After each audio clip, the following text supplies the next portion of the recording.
నమస్కారం, నా పేరు నాగేందర్. నేను ఉస్మాన్ యూనివర్సిటీలో చదువుతున్న పొలిటికల్ సైన్స్ చదువుతున్న స్టూడెంట్ ని.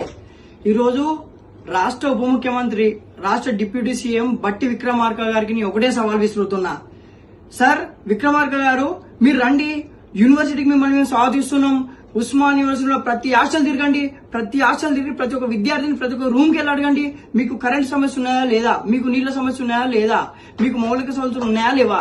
మెయిన్ గా మీరు కరెంట్ గురించి అడగండి. వచ్చి మీరు ఎక్కడ నుండి ప్రెస్ మీట్ పెట్టడం కాదు. బట్టి గారు, ఉప ముఖ్యమంత్రి గారు, నిజంగా ఈ రోజు ఒక విద్యార్థిగా, ఉస్మాన్ యూనివర్సిటీ హాస్టల్లో ఉండే విద్యార్థిగా నేను మీకు సవాల్ విస్తున్నా ఈ రోజు.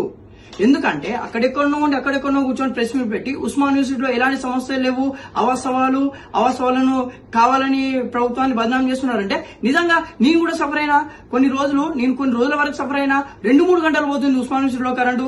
మీకు నిజంగా దమ్ముంటే నిజంగా మీరు అక్కడెక్కడ ప్రెస్ మీట్ అవ్వడం కాదు. మిస్టర్ బట్టి విక్రమార్క గారు, రండి యూనివర్సిటీకి వచ్చి గర్ల్స్ హాస్టల్కి పోయి ప్రతి ఒక్కరిని అడగండి, విద్యార్థులను అడగండి, సి హాస్టల్, మంజీర్ హాస్టల్, యూనివర్సిటీలో ఉన్న ప్రతి ఒక్క హాస్టల్ అడగండి. మీకు ఎలాంటి సమస్యలు ఉన్నాయి, ఎలాంటి సమస్యలు ఇవ్వని అడగండి. కరెంటు కొరతలు ఉన్నాయిరా బాబు, మేమే కదా సఫర్ అయింది. వాటర్ లేక మేమే కదా సఫర్ అయింది, కరెంట్ లేక మేమే కదా సఫర్ అయింది. ఎక్కడ నుండి సోప్ డాప్ చేసుకొని అక్కడ ఇంటర్వ్యూలు ఇచ్చుడు కాదు, అక్కడ మీడియా పైన ముందు చెప్పుడు కాదు. ఇంకోటి అడుగుతున్నా, ఈరోజు బల్మూరు వెంకట అనే వ్యక్తి ఎక్కడ పడుకున్నాడు? బల్మూరు వెంకటు ఈరోజు విద్యార్థుల కోసం కొట్లాడుతున్న బల్మూరు వెంకటు ఎక్కడ పడుకున్నావు? మిస్టర్ బల్మూరు వెంకటు ఈరోజు ఉస్మాన్ యూనివర్సిటీ విద్యార్థులు గుర్తుకొస్తలేరా? ఎమ్మెల్సీ పదవి దొబ్బినావు, ఏసీలలో తిరుగుతున్నావు, పైలట్ మన కార్లలో తిరుగుతున్నావు, ఎస్కాట్ వెహికల్స్ లో తిరుగుతున్నావు, కానీ ఉస్మాన్ యూనివర్సిటీ వచ్చే దమ్ము లేదా?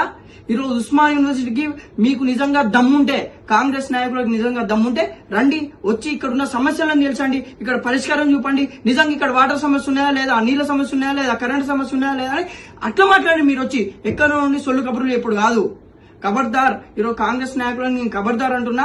ఎందుకు హెచ్చరిస్తున్నా? ఉస్మాన్ యూనివర్సిటీ విద్యార్థులను హెచ్చరిస్తున్నా. మీరు వచ్చి మా బాధలు పరిష్కరించండి, మా బాధలు తెలుసుకోండి. ఇక్కడ బాధలు ఉన్నాయి రా బాబు, మీరు అక్కడ కూర్చొని ప్రెస్ మీట్ ఇచ్చుడు కాదు. ఇక్కడ కరెంట్ పోతుంది, నీళ్లు లేవు. ఈరోజు అమ్మాయిలకు, ఈరోజు రాష్ట్రంలో ఈరోజు బట్టి విక్రమార్క గారి ఇంట్లో కూడా అమ్మాయిలు ఉంటారు, ఈరోజు రాష్ట్రంలో కాంగ్రెస్ నాయకుల ఇంట్లో కూడా అమ్మాయిలు ఉంటారు, ఆడపడుచులు ఉంటారు.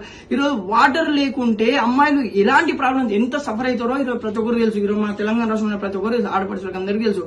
అంటే అమ్మాయిల వసతి గృహంలో వాటర్ లేకుంటే, కరెంటు లేకుంటే వాళ్ళు ఎలా నివసిస్తారు వసతి గృహాలలో?